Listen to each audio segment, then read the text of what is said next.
Hello and welcome live in Japanese Garden, Bristol.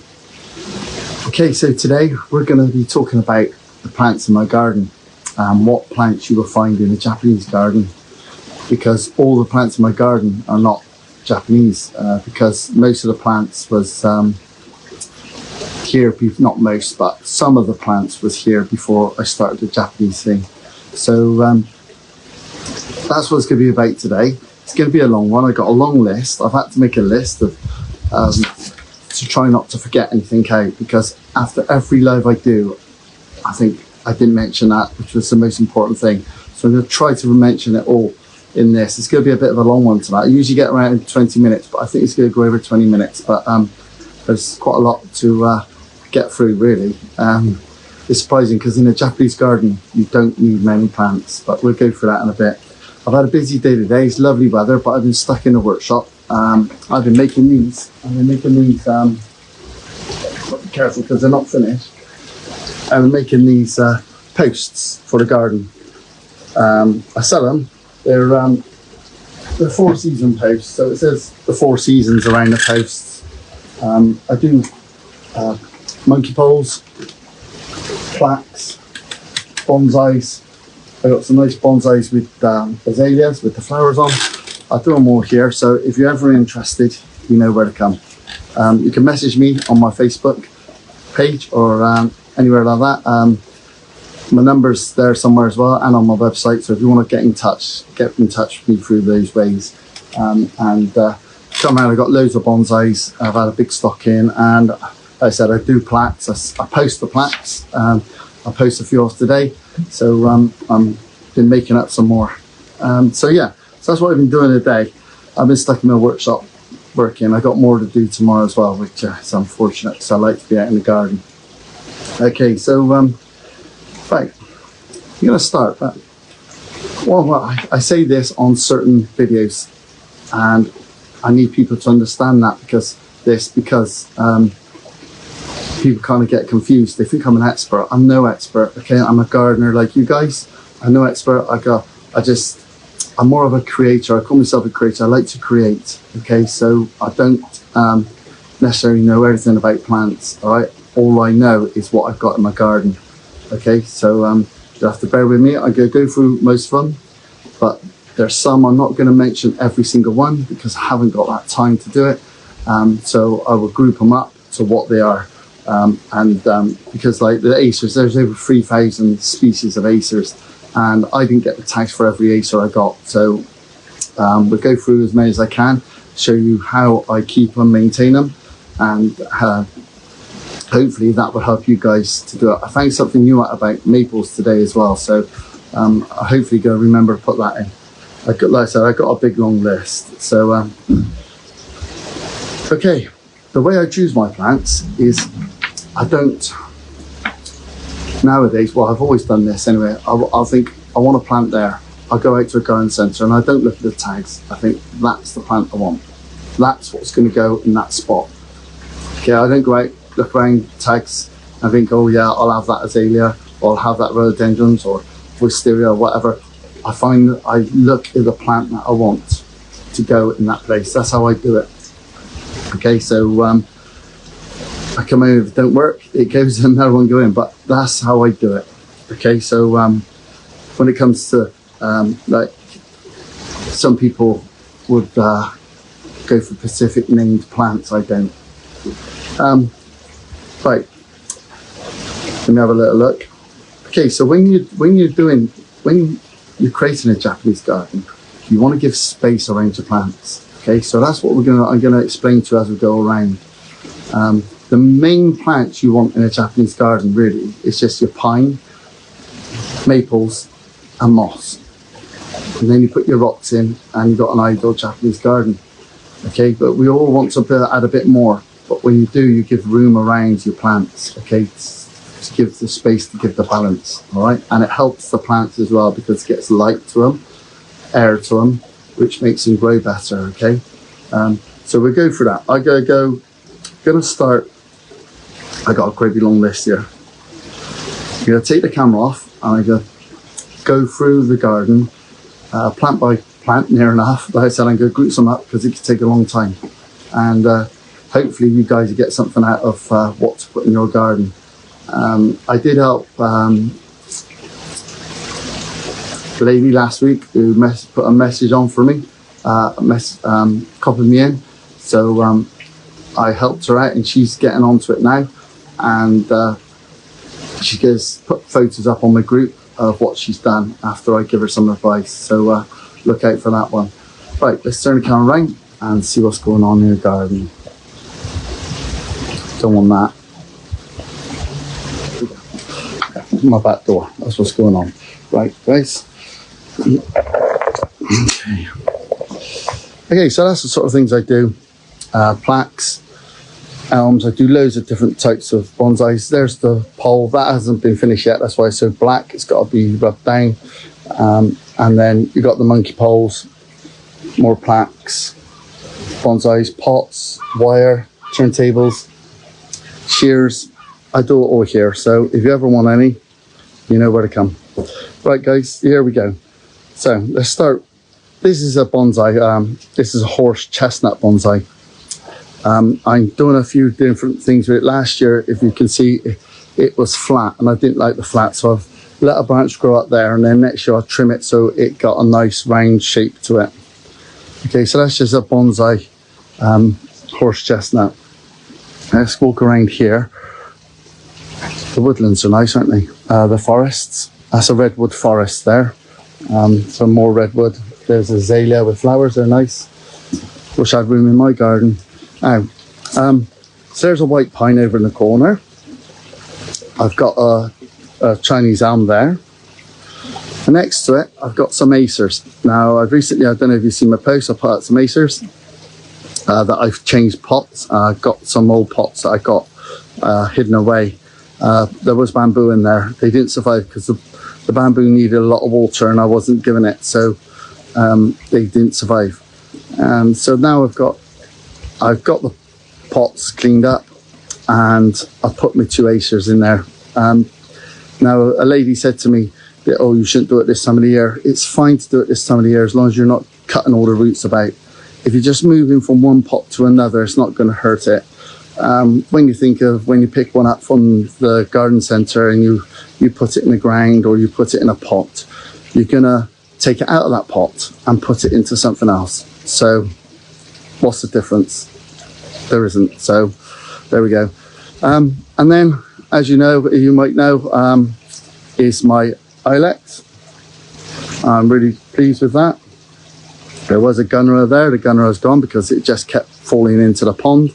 It's a mess. Hard work. I don't know why it kept doing it, but I replaced it with an ilex, a Japanese holly. I think they're great trees. It's a nice tree. It goes well there. And as you notice, it's on its own. It stands out and makes a statement, really. As you see, I'll talk a bit more about the Mind Your Own Business. The Mind Your Own Business plant is in the rocks there. Okay, so I got a bit of that. I'm going to put a little bit more just under the ilex, but I don't want it to go too mad there because I don't want to ruin the effect of the ilex. But I do want to break up the rocks. I've got a fern there. It's a Japanese fern, but I don't know the exact name of it. I haven't got it, so it is a Japanese fern. If you want any information on what I'm saying, just Google the name I'm saying, and you'll find the plants. Okay. Now this is an interesting one. It's something I've done myself. It looks good. It doesn't look very good on video, but it looks really good in real life. A lot of people that visit my garden, they ask all about this tree.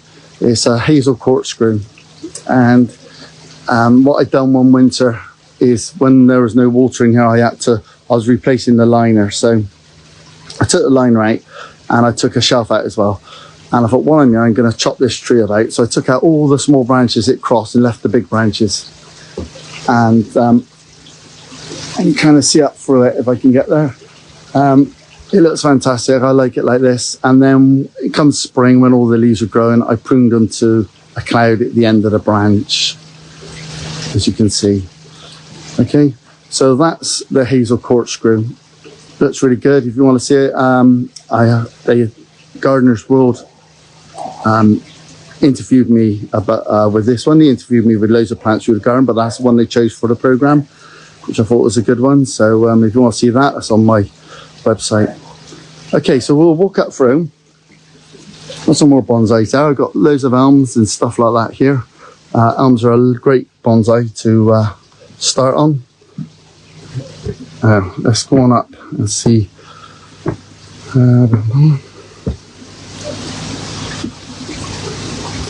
We also got the heart's tongue there. They grow mad. They pop out everywhere. Heart's tongue fern. They're quite nice.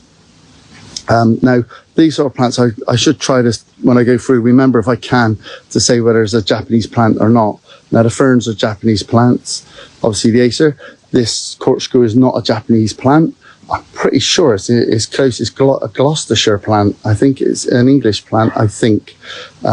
So that's not Japanese, but I've made it look Japanese. So when you think you're in your garden, you don't have to have total Japanese plants. You can have something else. You just got to make it look right in the environment. And that's what I've done with that one. So you can see all the corkscrew branches going up through. It looks amazing. So you got the maple there, the garnet over there. Obviously Japanese. They got the hosta, they're Japanese. Now that hosta, the garnet's got bigger and the hosta's got bigger, and so they're quite close together. And there's only 2 sections in my garden where the plants are quite close, and that's one of them. But I don't want that hosta. It's really good. If you notice, there's hardly any holes in it, so it's hardly any slugs gets it. Now, a lot of people ask me why that is. I'm not sure. All I can think of is the fact that it's on the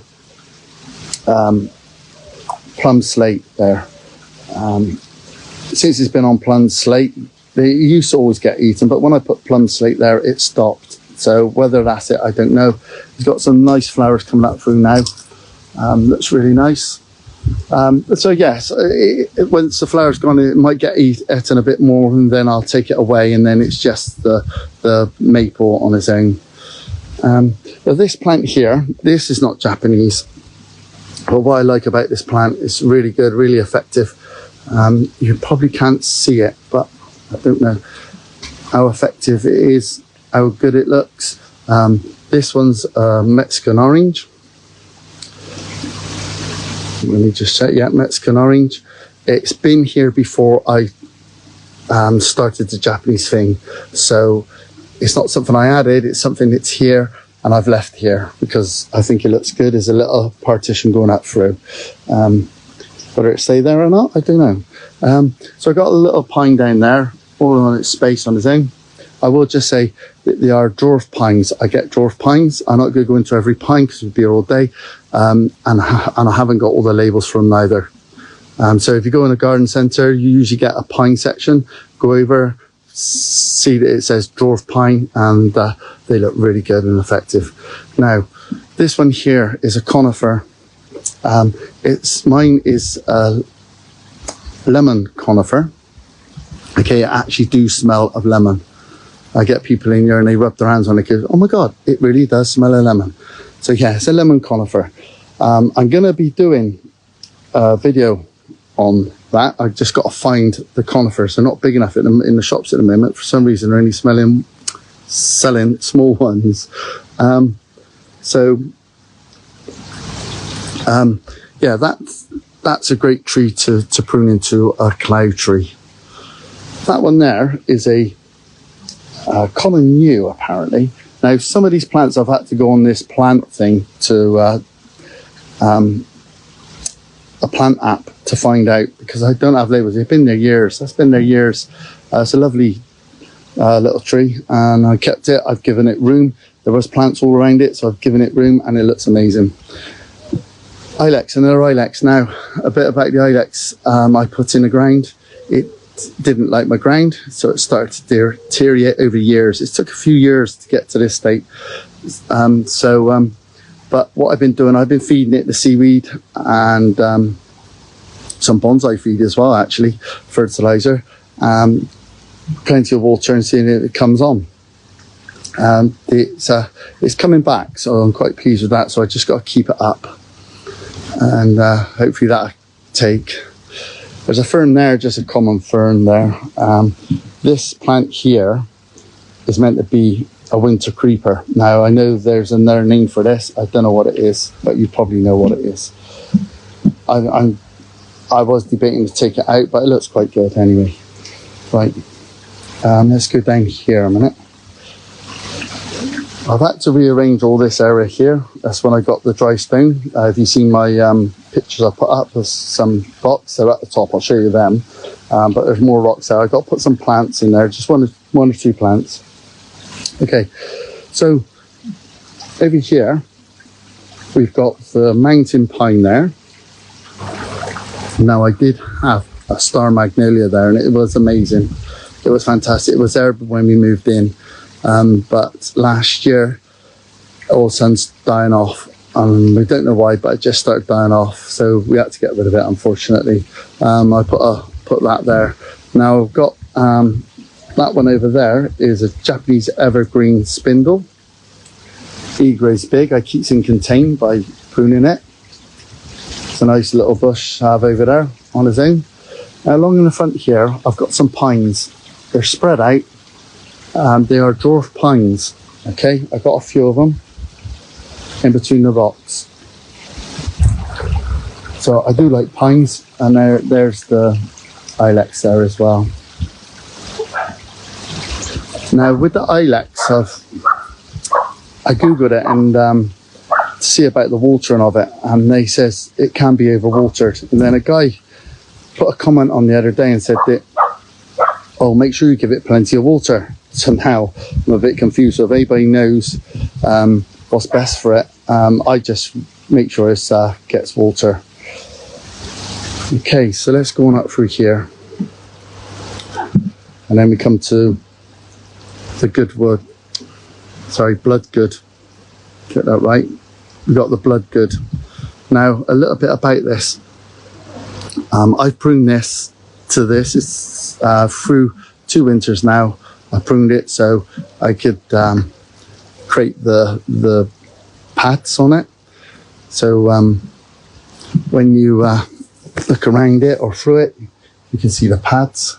It really looks good.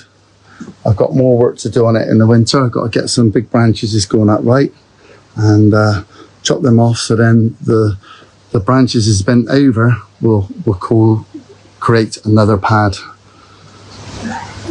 So then what do I do to keep these going? A little bit on this, because this is something else I found out today. Now I feed it with sea feed. Okay, I feed it with sea feed, and it's got seaweed extra in it.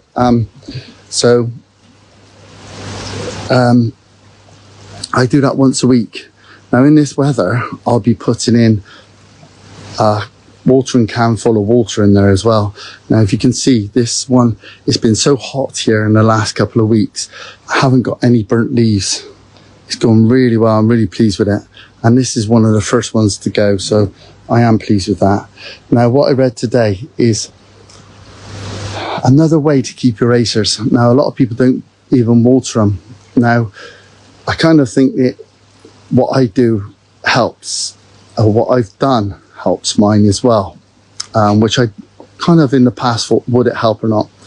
Now they say put mulch around your base of your maples. Okay, put mulch there, so when it's watered, the mulch goes down and it keeps the roots damp. Okay, it also feeds it and it keeps it damp, because you're covering up the ground above it. So that's what I kind of do here. I got the gravel above it, so what I'm thinking is underneath it's staying damp because the sun can't get to it. Okay, so that might be something that's helping that acer there. Going through here, I've got the redwood bonsai there.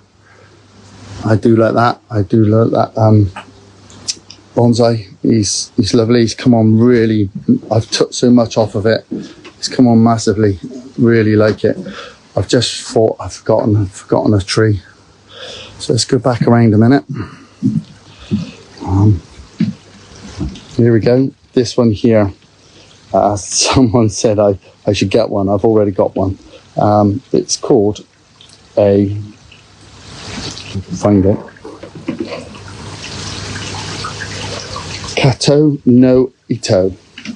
Okay. Koto no Ito. Sorry. Koto no Ito. It is a maple. Very thin leaves. Someone's told me it won't survive there, but it's surviving brilliant. It's going really well. Really pleased with it. That's amazing. I put that in last year. There's another lemon conifer that I pruned into a what I call my pagoda cloud tree. So I'm going to be doing that when I get the conifer. I'm going to buy a conifer and I'm going to show you how I created that. So look out for that video. That'll be coming up when I can get the conifer, the right conifer I want. Okay, then we got the oh, I didn't tell you about this Easter back here, did I? This was like live. Okay, so you've got the Sango Kayaku. Look at that. It's an amazing tree. It's fantastic. It's probably the best maple in the garden. It's huge. It's good that I've put it up the back of the fence rather than at the front.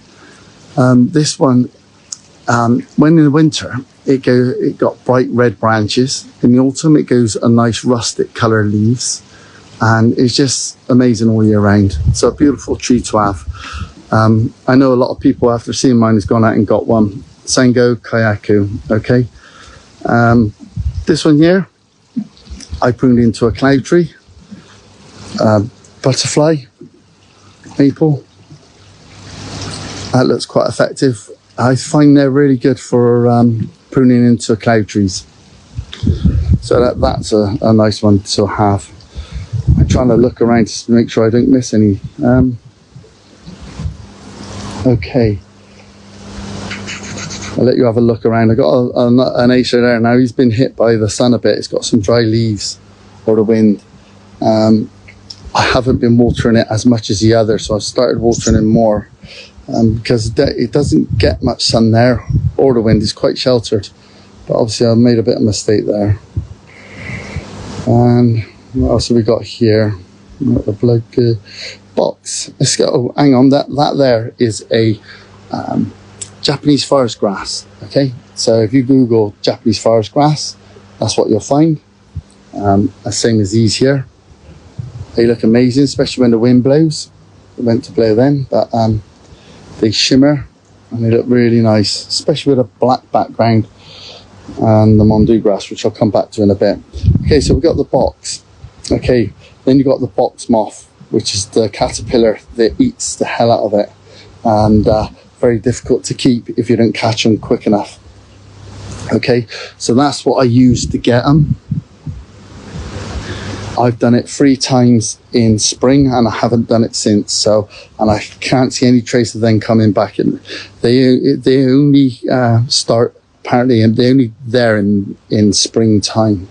So April, May is the worst time, and they're just destroy them. I got 4 here, 4 big ones there. Okay, now here's another one that I've got plants too close. Now they weren't too close before. Okay, they had a lot of space behind them, but obviously the box is grown and the pine now is getting a bit pushed over. So the pine's coming out and I'll put that pine somewhere else to give it, there we go. This one here, you might have seen it on one of my other videos. It's a privet bonsai I bought. Looks nice. Mondu grass. Okay, that's now mondu grass. It comes from over Japan, China, sort of thing. They use a green one for ground cover and things like that. So great ground cover. I use it as a border, the black. You can get it green as well. You could get dwarf green. So the dwarf green will look good as a ground cover, but I haven't done that. I'd rather use smaller stuff. Another pine there. I got loads of pines in my gardens. They're all dwarf pines. Then I got the cherry blossom there, which is nice. He never grows much, but it's a nice tree above the Buddha. You have to excuse me. I'm trying to look at a list. I'm losing myself on my list now. Undergrass, yeah. Grass.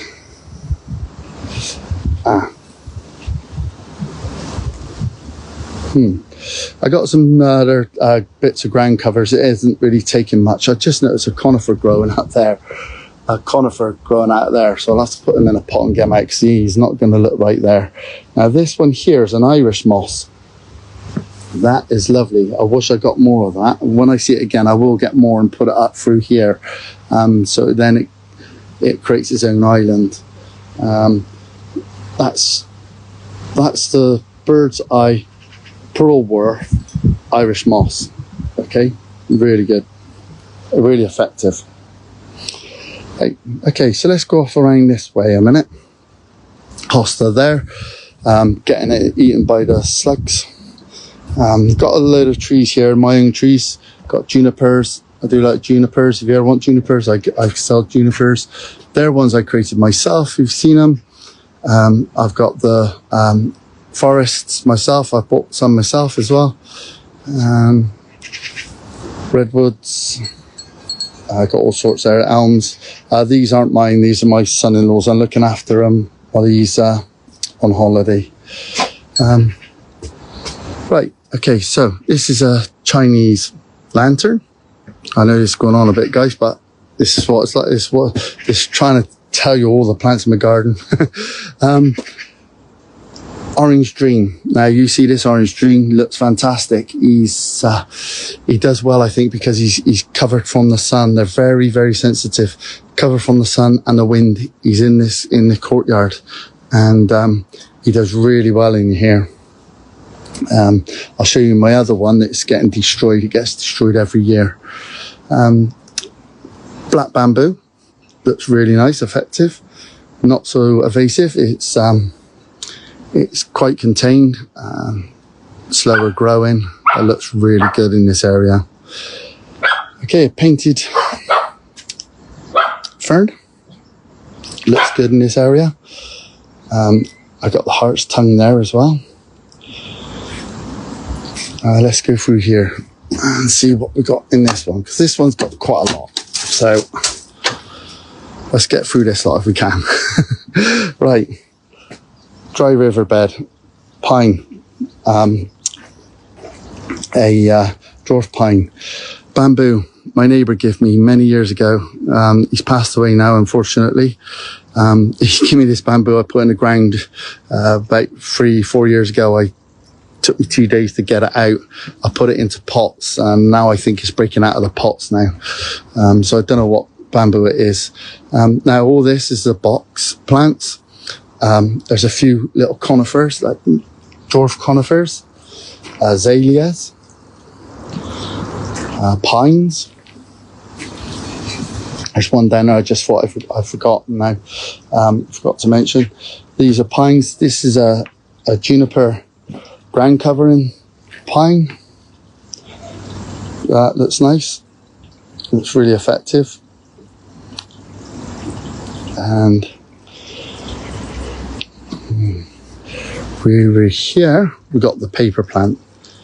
Okay, now these paper plants, they grow big, so I was a bit concerned about putting it in there, but what I will be pruning it to keep it contained. I don't want it covering up the tea house. I don't want to lose that effect, so I will be pruning that. And we got a nice big great white cherry blossom there, which I put in last November. It's going well, it's going well. I missed the flowers on it because I was in Japan at the time, looking at big cherry blossoms. So yeah, really pleased with that.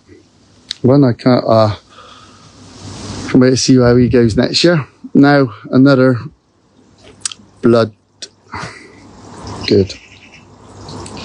A blood good. Now look, the leaves are absolutely lovely there, but as you look around the sides, they've been burnt a bit. Now, why, I don't know. They've got gravel over the roots. The roots are quite near the pond. I waters it a lot, so I don't know. Here's me other orange dream, the one I was just mentioning. The one in a pot is going really well. This one, it struggles every year. It comes out first, it looks fantastic. Orange, it looks beautiful. And then within time, it starts getting wrecked. And I feed that and I well watered. So I don't know.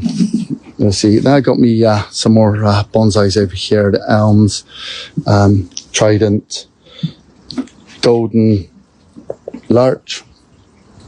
Lovely. A larch there, larch forest. I got the wisteria here. Looks amazing when it's flowering. It just finished flowering again, but the flowers wasn't that good. It wasn't worth putting pictures up of it, but it goes mad. You got to be careful of these wisterias. They do go big and fast. There's another white pine down in there at the back there. He seems to be coming on well as well. And over there, the one that everybody asked me about, what is it? And it actually grew in my garden. So I got it out many years ago, put it in a pot. Then I put it back in the garden on a slant. But I didn't put it on a steep enough slant, if you know what I mean. It was, it's got that bend in it, but I wish I put it more of a slant. But there we go. It's a really good tree. What I do with that, I cut the candles off every spring, kind of late-ish spring. I cut all the candles off and keeps it contained to that size. That's a black pine. I got some grasses over there, and I got, as you can see, the ground cover. That's the plant called Mind Your Own Business, or Baby Tears. So yeah, that's a lot of the plants I think covered. Oh, I got the full moon there, which I know a lot of people find it hard to get hold of. I come across it by accident, and I said, I didn't have the mail, so I've got to have it. So I bought it. And it goes fantastic there. Someone actually told me, said it never survived there. It's too sunny, but it's gone amazing. Got another, that's meant to be a dwarf conifer. But yeah, you can see it's not very dwarf, but it isn't gone huge like some conifers. So that's all good. Right, I think that's pretty much, I've gone through everything, I think. Oh, the vine over there, a Japanese vine in there. It's not a grapevine, it's a Japanese vine. Now those leaves go purpley red in the autumn if it survives the summer well. So yeah, it's a nice one. I've lost a couple, and every time I lose them I get another one and puts it in because they do look amazing. They do go a bit mad as well. That one's a bit contained really, it hasn't gone as mad as the others.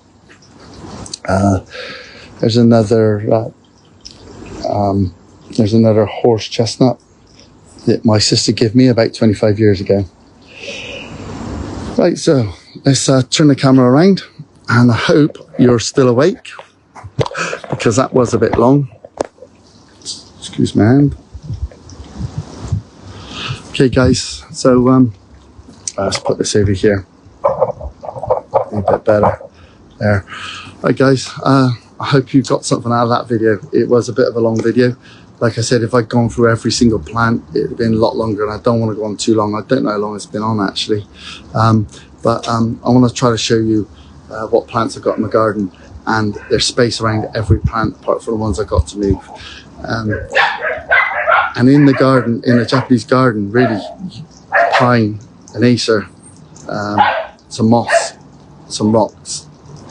It's a really good Japanese garden. Okay, so I've done that here in many places. I've added plants, but I get space and it looks effective. So that's it really. Thanks for watching. I hope I haven't gone on too much. I know that it's trying to explain what plants to put in the garden and how to put them. I had a guy that I know, Roger, if you're watching, he's starting his garden off again, his Japanese garden, and he's asked me what plants I use. So I said, watch tonight and you can see what plants I use. I do get a lot of people asking me what plants I've got in my garden, so there we go. Right, so I got openings this year. I've only got a lot are sold out. So if you want to visit my garden, come and have a chat. I can tell you all about how it all started, how I created my garden, all the Japanese elements in my garden, what they mean and why they're there. So if you want to know all that, come on my tours. I'll put one more tour up. That's the last one for this year. All the rest are sold out. I think that's on the 7th of August. So if you want to come and have a chat, we have a cup of tea and a cake, and it's quite a good time. I enjoy it. I think the visitors enjoy it. I got another charity one coming up on 12th of August, I think it is. So if you want to look out for that one, I got a charity one coming up. And then I don't know if I'm doing another cream tea yet. I'll see. But the cream tea is nearly full. There's a couple of spaces left on the cream tea on the 20th of July, which is in not this weekend coming, the weekend after. So come and have a chat, have a cup of tea and see what I've created and see why it's gone the way it's gone. Thanks for watching, guys. I'll let you get on with your evening. Have a good evening. This time, my time seems to fly by. Next, I know I'm doing another live, so my time's flying by at the moment. Quite worrying. So yeah, I'll catch you next Tuesday for another live. See you then.